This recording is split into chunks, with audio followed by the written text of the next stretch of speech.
Un peu plus de 2 heures après la première course, les concurrents de l'European VF Cup se placent de nouveau sur la grille de départ du circuit de Dijon-Prenois pour la seconde confrontation du Trophée de Bourgogne. Grâce à sa victoire lors de la première course, la voiture de Concept Expo by Milo se retrouve en pole position pour cette manche prévue, elle aussi, sur 3 heures. La pluie est plus que jamais au rendez-vous, les conditions sont aquatiques et les débats promettent d'être mouillés. Voici le départ à bord de la 291 de Bustin by DNS, pilotée par Dominique Bustin. Et comme vous pouvez le voir, on ne voit rien, ou presque. 3 pilotes prennent les devants. Manu Nava, Claudio Capelli et Alix Freiture, qui fête justement ses 20 ans en cette journée très arrosée. Mais alors qu'il a pris la tête, Claudio Capelli écope d'une pénalité pour un non-respect des limites de la piste. Les conditions sont difficiles et les incidents particulièrement nombreux. Les neutralisations se multiplient, comme ici avec la sortie de route de la voiture de Sotraplan TRS Racing. Et comme certains ne respectent pas la règle du full coursiello, qui limite la vitesse à 50 km/h, les pénalités se succèdent. Parmi les favoris, la 277 de Netcom by Allure et la 280 de Socarden by Milo, soit les champions et vice-champions de 2015, se retrouvent ainsi relégués à 3 tours. Pour eux, tout espoir de bons résultats s'est envolé. Sur la 294 d'AC Motorsport 1, qu'il partage avec Stéphane Perrin et Alix Freiture, Martin Le Burton a placé sa voiture en haut de la hiérarchie. Mais une petite erreur va lui coûter cher.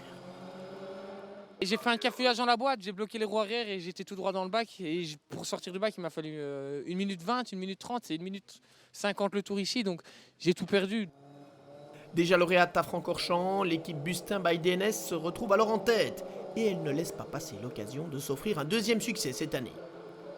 Dominique Bustin, Maxime Lieutenant et Sébastien Kleusken sont donc plus que jamais en tête du championnat.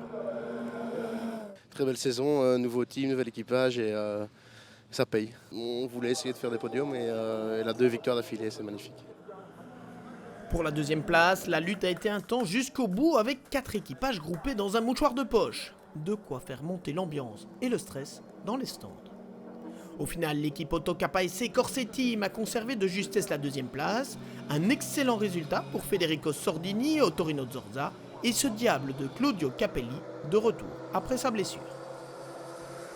Pas de problème avec les blessés. J'ai encore 30 jours avec comment l'appelez-vous ça? Comment ça Les béquilles. Les béquilles, 30 jours et je pense pour Zanvor d'être en forme et pouvoir être encore compétitif. Après son escapade dans un bac à gravier, Martin Le Burton a cravaché pour offrir à AC Motorsport 1 et à ses équipiers Stéphane Perrin et Alix Freiture la plus petite marche du podium. Voilà ce qui s'appelle limiter les dégâts. Un podium sur lequel aurait pu monter la 65 de Leader Racing Events, mais il a manqué moins d'une seconde à Hakim Moissini, David Doutrepont et Loris Sensetti. Également dans ce groupe animé, Manu Nava et Stéphane Charlier terminent au 5e rang, à moins de 3 secondes de la deuxième place. Voici donc le classement final de cette deuxième course avec la nouvelle victoire de Bustin by DNS.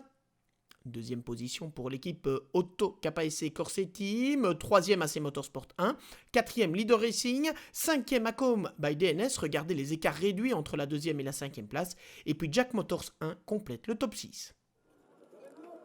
Après ce déplacement en Bourgogne, c'est aux Pays-Bas que se poursuivra l'European VF Cup le dernier week-end du mois de mai. Rendez-vous donc au bord de la mer du Nord, sur le circuit parc Zandvoort.